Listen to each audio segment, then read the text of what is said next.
Hello दोस्तों, आप सभी का स्वागत है आज के इस नए वीडियो में। दोस्तों, आज आप सबके सामने दिख रहा होगा बिहार पुलिस क्वेश्चन बैंक 2010 से 2024 तक जो ज्ञान बिंदु प्रकाशन के द्वारा जारी किया गया उसका पूरा सॉल्यूशन आज आपको हम इस वीडियो में और आने वाले हर एक वीडियो में कराने वाले हैं। जैसा कि आपके सामने यहाँ पे दिख रहा है 63 सेट है और आपको हर एक वीडियो में एक सेट का सॉल्यूशन मिलेगा। दोस्तों, इस चैनल पे अगर आप पहली बार जुड़े हैं, चैनल को सब्सक्राइब कर लीजिए, बेल आइकन को प्रेस कर लीजिए और वीडियो को एक लाइक करके और अपने सभी दोस्तों को शेयर कर दीजिएगा, क्योंकि यहाँ से अब आपका बिहार पुलिस का जो भी आपका सॉल्यूशन है वो सारे सेट का सॉल्यूशन कराने जा रहे हैं। जैसा कि आपके सामने दिख रहा होगा, ये बुक आप सबको मार्केट में आ भी चुका होगा। ज्ञान बिंदु का जो रोशन आनंद सर एवं बिट्टू झा द्वारा जारी किया गया, ठीक है। इस बुक का मैं आपको सारे PDF यानी हर एक सेट का जितने भी सेट कराएंगे उस सेट का सारे के सारे क्वेश्चंस आपको अपने टेलीग्राम चैनल पे दे देंगे। टेलीग्राम चैनल का लिंक आपको डिस्क्रिप्शन बॉक्स में मिल जाएगा। जैसा कि आप सामने दिख रहा है, क्वेश्चन कुछ इस टाइप के मिलेंगे, तो मैं आपको यहाँ से सारे वो क्वेश्चन कराने वाले हैं जो क्वेश्चन आपके प्रीवियस ईयर में पूछा गया। जैसा कि ये क्वेश्चन देख सकते हैं, बिहार पुलिस का आपका क्वेश्चन है और ये आपको 7/8/2024 को पेपर 1 में आया हुआ है, ठीक है। तो चलिए शुरू करते हैं।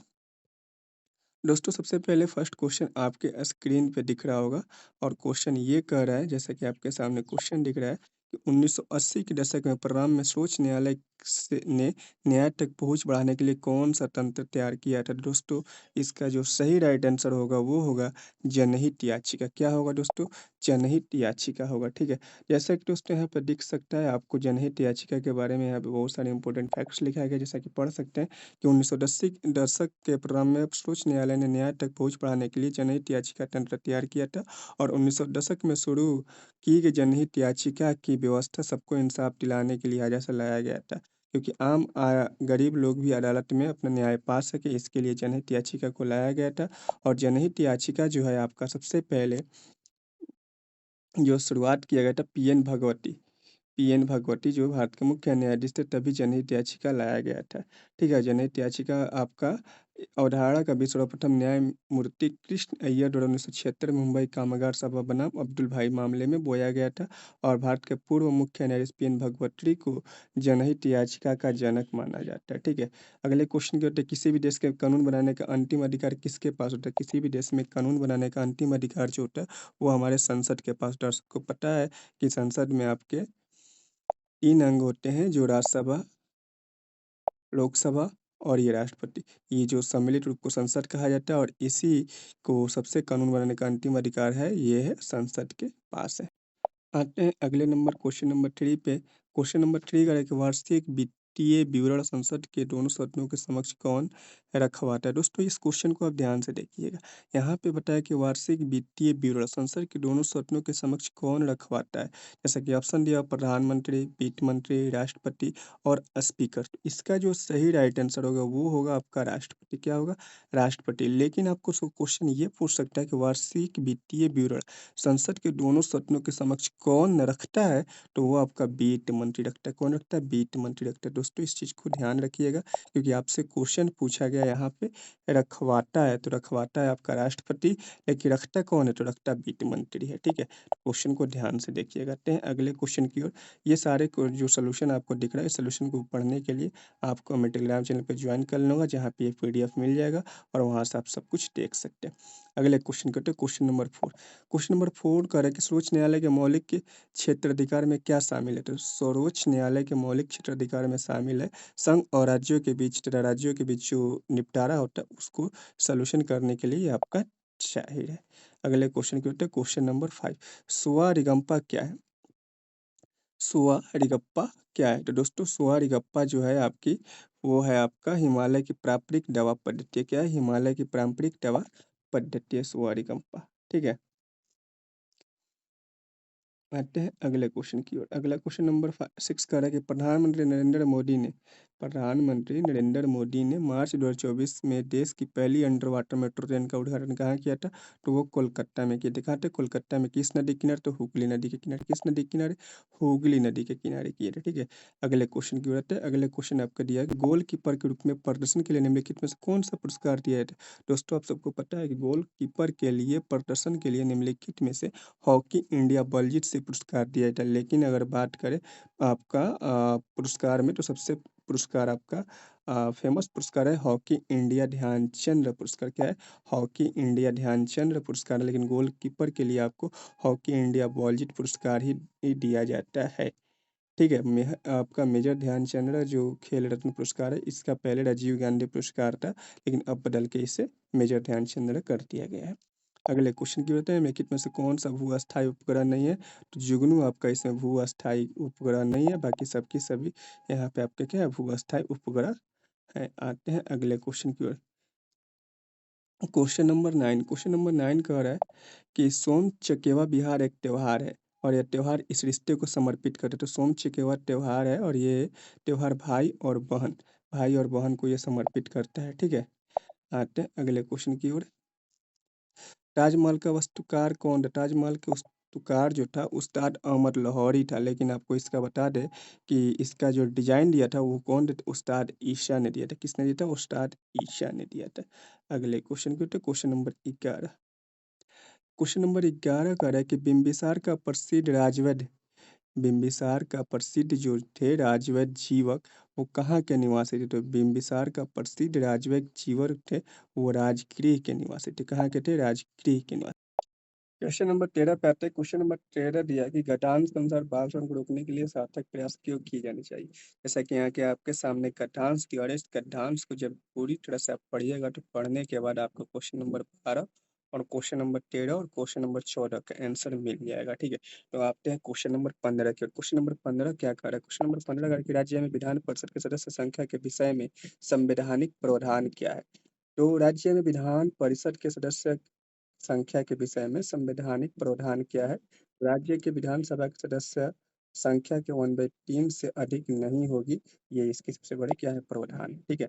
आते हैं अगले क्वेश्चन की ओर। क्वेश्चन नंबर 70 का है जुलाई सॉरी संविधान सभा के चुनाव हुए थे। संविधान सभा के चुनाव कब हुए थे? संविधान सभा के चुनाव जो हुए थे जुलाई 1946 में हुए थे। कब हुए थे? जुलाई 1946 में हुआ था संविधान सभा का चुनाव हुआ। ठीक है। अगले क्वेश्चन की ओर आते हैं। सर्वोच्च न्यायालय और उच्च न्यायालय के न्यायाधीशों को पद से कौन हटाता है?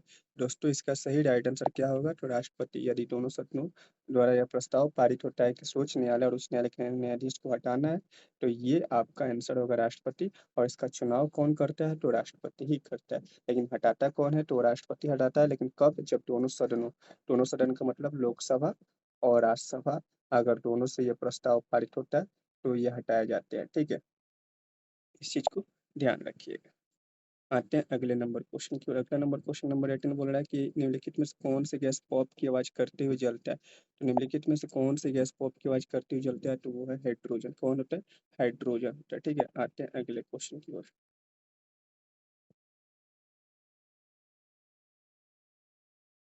अगला क्वेश्चन क्या है कि अंडे की जर्दी कोलाइड का कौन सा प्रकार होता है? अंडे की जर्दी जो होता है वो कोलाइड का कौन सा प्रकार होता है? तो वो इमल्सन का प्रकार होता है। क्या होता है? इमल्सन का प्रकार होता है। ठीक है। अगले क्वेश्चन। आयरन का परमाणु प्रतीक क्या होता है? तो आयरन का परमाणु प्रतीक Fe होता है और Al एल्यूमिनियम का होता है। ठीक है।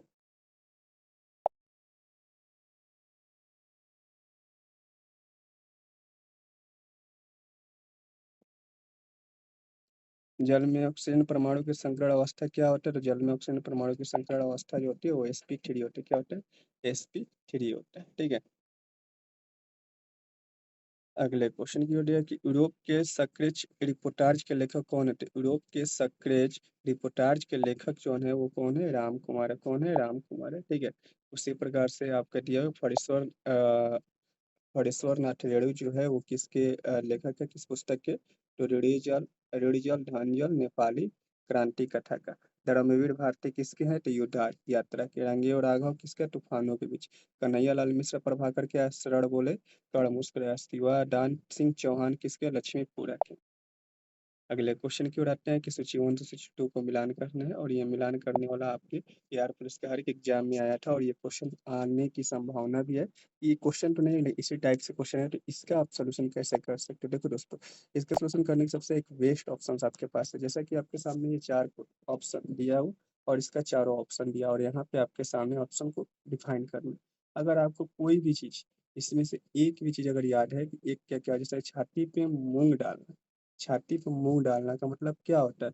छाती पे मूंग डालने का मतलब होता है आपका कोई साथ रह के आपको परेशान करना। क्या करता है? साथ रह के कोई परेशान करना। तो यहाँ पे आप सबसे पहले देखिए कि ए का अगर मुझे आंसर याद है, तो इसमें से सही ऑप्शन क्या होगा? ऑप्शन नंबर 4 होगा। तो देखेंगे ऑप्शन नंबर ए का 4 कहाँ दिया है? बी में दिया है, डी में दिया है, नहीं दिया, दोनों खत्म हो गए। अब आपके पास ए और सी बचा है। क्या बचा? ए और सी बचा है। यहाँ पे देख सकते हैं कि ए बी आपका दोनों सेम है, सी और डी सिर्फ डिफरेंट है। तो सी और डी को देखिए, छाती पे सांप लेटना, छाती पे सांप लेटना और छाती ठोकना। तो छाती ठोकना मतलब क्या होता है? कठिन कार्य हेतु किसी भी चीज को प्रतिज्ञा करना, वो छाती ठोकना होता है। तो डी का ऑप्शन 2 होना चाहिए, क्योंकि अ में नहीं दिया है, सी में दिया है, इसलिए option number C is right answer होगा। ठीक है, अगले क्वेश्चन की ओर आते हैं। निम्नलिखित में से कौन सा समास विग्रह सही नहीं है? इसमें समास विग्रह करना है। तो राजसभा, राजा के लिए सभा, गुरु दक्षिणा, गुरु के लिए दक्षिणा, ऋण मुक्त, ऋण से मुक्त, सेनानायक, सेना के नायक। यानी इसमें से जो आपका सही जो समास विग्रह सही नहीं है, तो वो ऑप्शन नंबर ए सही है, नहीं है। राज्यसभा, राजा के लिए सभा नहीं होगा, राज्य के लिए सभा। ठीक है, आते हैं अगले क्वेश्चन की ओर। और क्वेश्चन नंबर 25 दिया है कि खाली स्थान ने कोशिका में स्थित तरल जैविक पदार्थ को जीव द्रव्य का नाम दिया था। तो जीव द्रव्य का जो नाम देने वाले कौन थे? तो जीव द्रव्य का नाम देने वाले जेई पुरकिंजे थे। किसने थे? जेई पुरकिंजे थे। और रॉबर्ट हुक ने क्या किया था? रॉबर्ट हुक किसकी खोज किए थे? आपका केंद्रक का खोज किए थे। किसका खोज किए थे? केंद्रक का खोज किए थे। तो इसी में से कौन सा सरल अस्थायी ऊतक पादप के भागों को यांत्रिक शक्ति प्रदान करता है? तो सरल अस्थायी ऊतक जो है पादप को शक्ति को यांत्रिक प्रदान करता है, तो वो कौन होता है? तो अस्केलिन काइमा होता है। कौन होता है? अस्केलिन काइमा होता है, यानी option number A is right answer. ठीक है, आते क्वेश्चन नंबर 27। हरी पत्ती उपजन को किस रूप में संग्रहित करता है? तो वह स्टार्च यानी मंड के रूप में संग्रहित करता है। किस स्टार्च या मंड के रूप में संग्रहित करता है? अगले नंबर क्वेश्चन आते हैं, क्वेश्चन नंबर 28 कि 31 मई 2024 को संयुक्त राष्ट्र अकादमिक प्रभाव के लिए सदस्य कितने संस्थान थे? तो कितने संस्थान थे? तो वो आपके 1645 थे। कितने थे? 1645 थे। ठीक है, अगले क्वेश्चन की ओर। सूचना का अधिकार अधिनियम कब पारित हुआ था? सूचना का अधिकार अधिनियम कब पारित हुआ था? तो आपका 2005, जैसे RTI बोलते हैं, राइट टू इंफॉर्मेशन। ठीक है, अगले क्वेश्चन की होता है संयुक्त राष्ट्र और निम्नलिखित में से किस वर्ष को अंतर्राष्ट्रीय मोटा अनाज वर्ष घोषित किया गया है? तो किस वर्ष को अंतर्राष्ट्रीय अनाज मोटा घोषित किया गया था? 2023 को किया गया। कब किया गया? 2023 को किया गया। अगले क्वेश्चन की होता है क्वेश्चन नंबर 31। लगभग सभी पादप कोशिकाओं में कौन से अनुपस्थित रहता है? तो सभी पादप कोशिकाएं में आपका अनुपस्थित रहता है वो टर्काए, जिसे सेंट्रोसोम कहते हैं। क्या बोलते हैं? सेंट्रोसोम होते हैं जो पादप कोशिका में अनुपस्थित होते हैं। जबकि रसदानी भी होता है, प्लास्टेड होता है और कोशिका भी होती है। सभी के सभी पादप कोशिकाएं में होती है, लेकिन सेंट्रोसोम जो होता है वो नहीं होता है। ये जंतु कोशिका मतलब। प्लाज्मोडियम किस प्रकार का जन अंग है? तो प्लाज्मोडियम जो आपका होता है वो किस प्रकार का जन है? तो बहुविभाजन है। किसमें? बहुविभाजन है प्लाज्मोडियम। अगले क्वेश्चन की ओर आते हैं। हाइड्रा में मुकुलन की प्रक्रिया संतानों में आनुवंशिक स्थिरता कैसे सुनिश्चित करता है? हाइड्रा में मुकुलन की प्रक्रिया संतानों में आनुवंशिक स्थिरता कैसे सुनिश्चित करता है? तो हाइड्रा में ऑप्शन नंबर इसका जो सही राइट आंसर डी होगा। हाइड्रा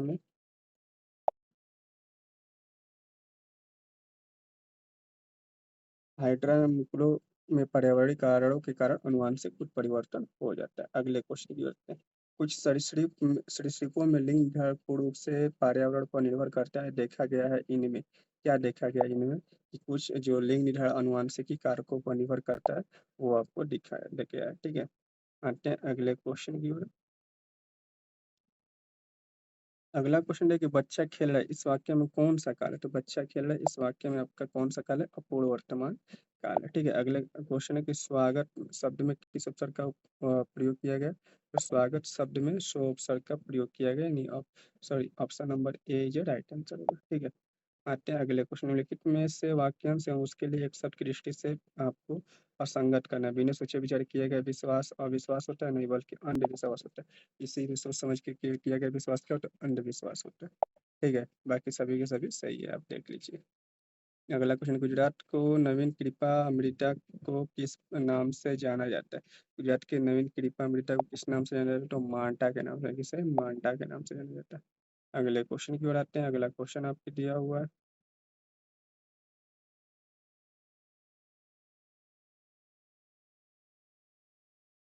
निम्नलिखित में से कौन सी कंपनी ओएनजीसी और इसकी अपतटीय संक्रियाओं के लिए हेलीकॉप्टर की सेवा प्रदान करती है? तो वो कौन सी है आपका? तो वो पवन हंस हेलीकॉप्टर लिमिटेड है। कौन है? Pawan Hans helicopter limited.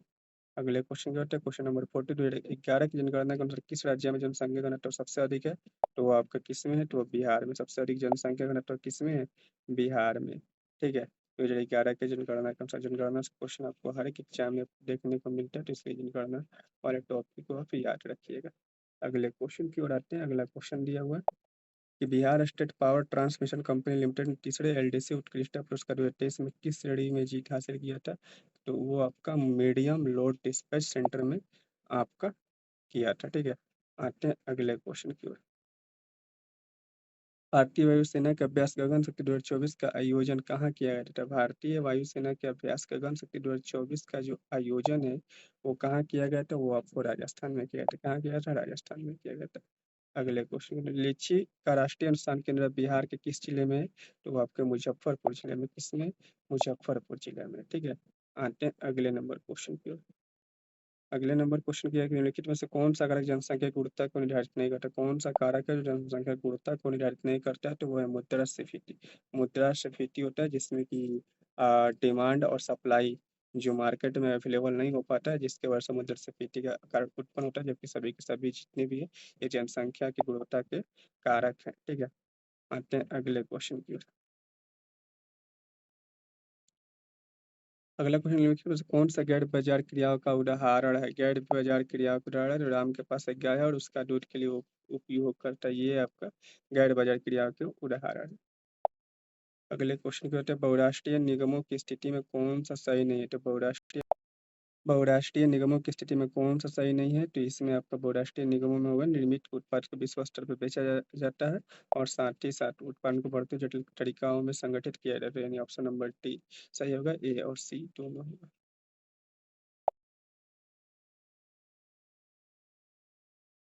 अगला क्वेश्चन दिया है कि honesty is an example of क्या है? तो होनेस्टी क्या है? तो होनेस्टी आपका एब्स्ट्रैक्ट नाउन है। होनेस्टी क्या है आपका? Abstract noun. Identify the adjective in the given flow sentence, यानी all man must die. All man must die का आपका इसमें से आपको एडजेक्टिव चूज करना है कि एडजेक्टिव क्या है। तो इसका जो ऑल है वो आपका एडजेक्टिव है। Choose a correct word from the option which is made of using prefix A. A से बने आपको प्रीफिक्स वर्ड बताना है कि ऐसे कौन सा बनेगा, तो अब एक बनेगा। अगले क्वेश्चन के, वह स्थान जहाँ शुक्राणु से अंड का सामना होता है वो क्या कहलाता है? शुक्राणु से अंड का जो सामना होता है वो आपका डिंबवाहिनी कहलाता है। क्या होता है? डिंबवाहिनी कहलाता है। और योनि के माध्यम से होता है शुक्राणु जाता है। ठीक है,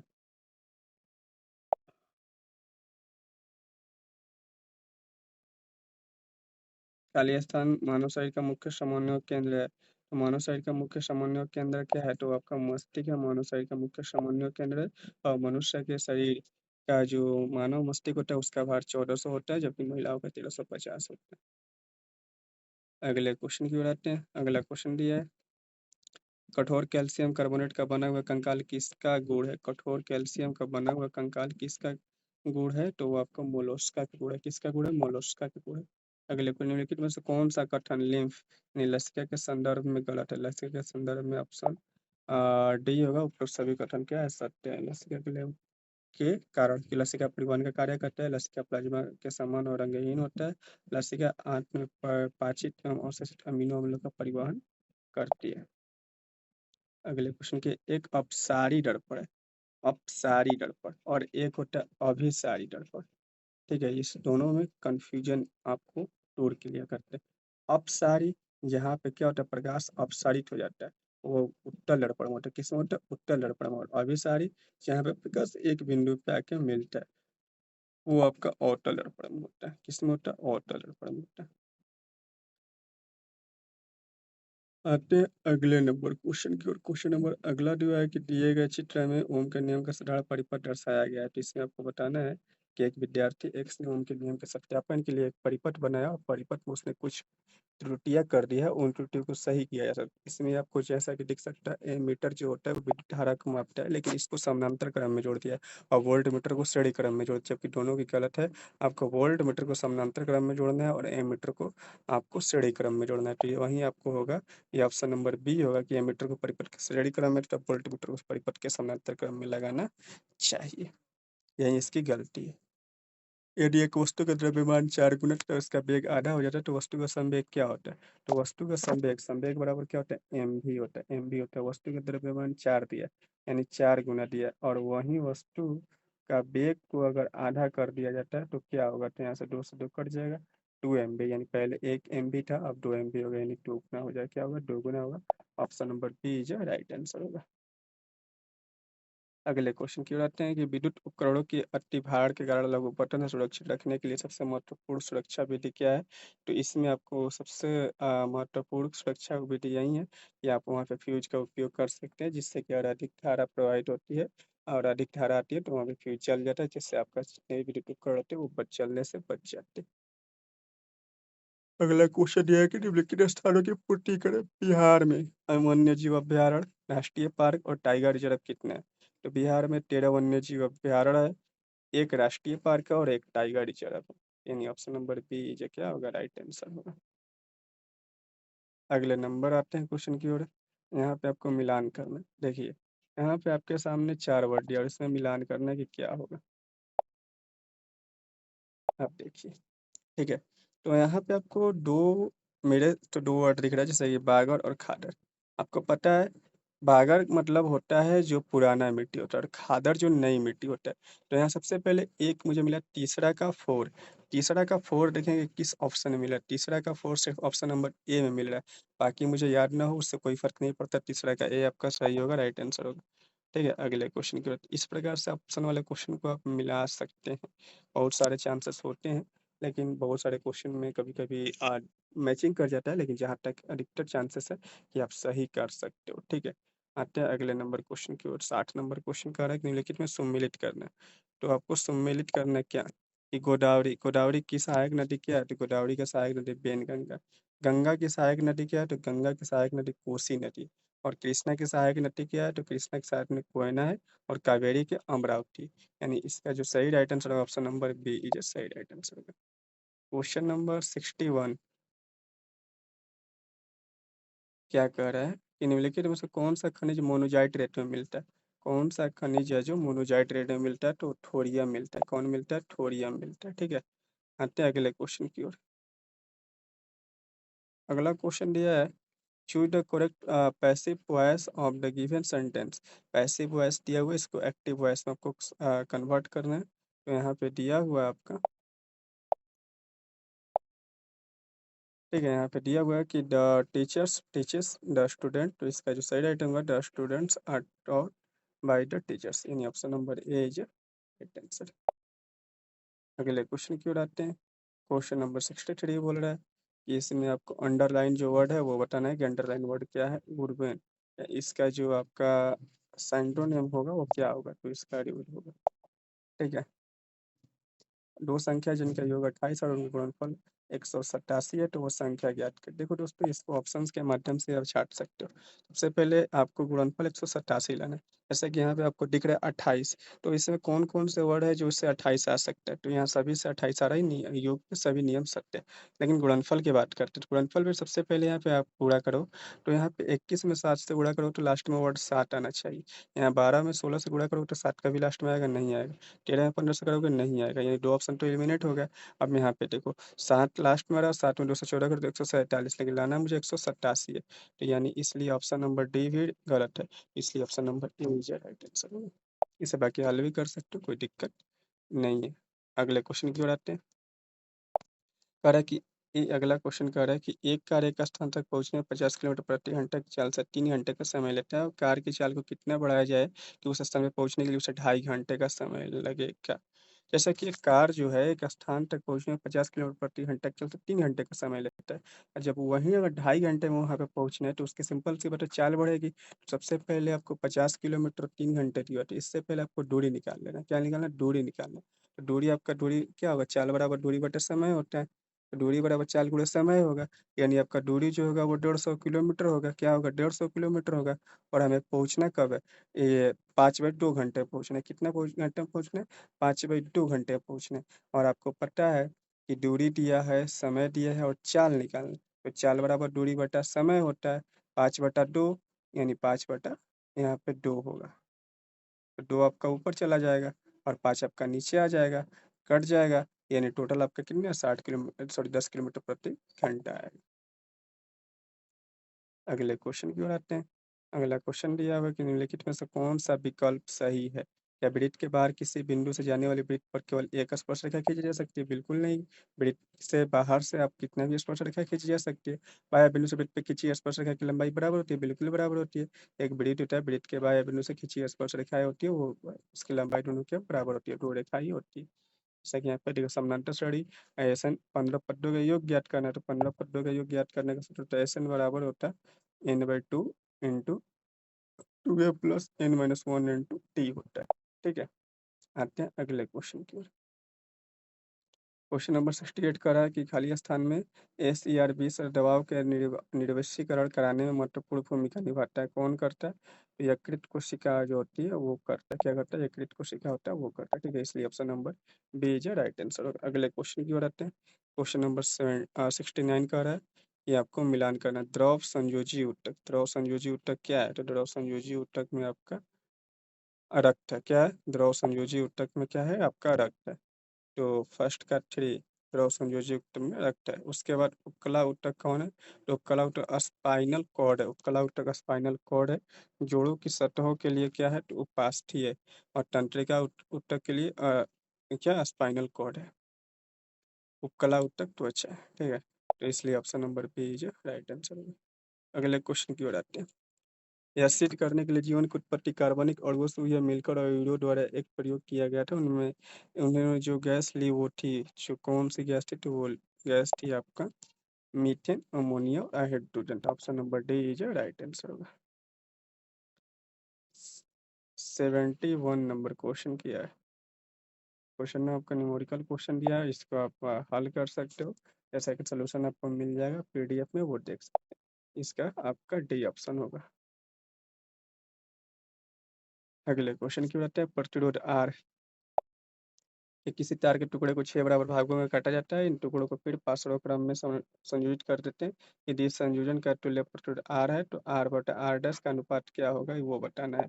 तो इसमें आपका ऑप्शन नंबर ए जो राइट आंसर होगा 36 होगा। ठीक है, कैसे होगा यहाँ पे देख सकते हैं। ठीक है, सोल्यूशन दिया हुआ है। निम्नलिखित में से किस माध्यम में ध्वनि की सबसे तेज गति चलती है? तो वह स्टील जो होती है, स्टील में ध्वनि की सबसे तेज गति चलती है, जबकि निर्वात में इसकी चाल ध्वनि की नहीं होता है। और सूर्य के प्रकाश निर्वात में सबसे अधिक होता है, इस चीज को याद रखिएगा। ठीक है, अगले क्वेश्चन के उत्तर, कौन सी नदी दक्षिण गंगा से निकल नाम से भी जानी जाती है, दक्षिण गंगा के नाम से जानी जाती है? तो क्या है? गोदावरी है। ठीक है, आते हैं 75 नंबर को। निम्नलिखित को सही सम्मिलित करना है। तो इसमें से आपको सही सुनना कि कोयना क्या है? तो कोयना कहाँ, किस राज्य में है? कोयना अभ्यारण्य जो है किस राज्य में है? तो आपको महाराष्ट्र राज्य में। कहाँ पे है? महाराष्ट्र राज्य में। और इटूर नगम, इटूर नगम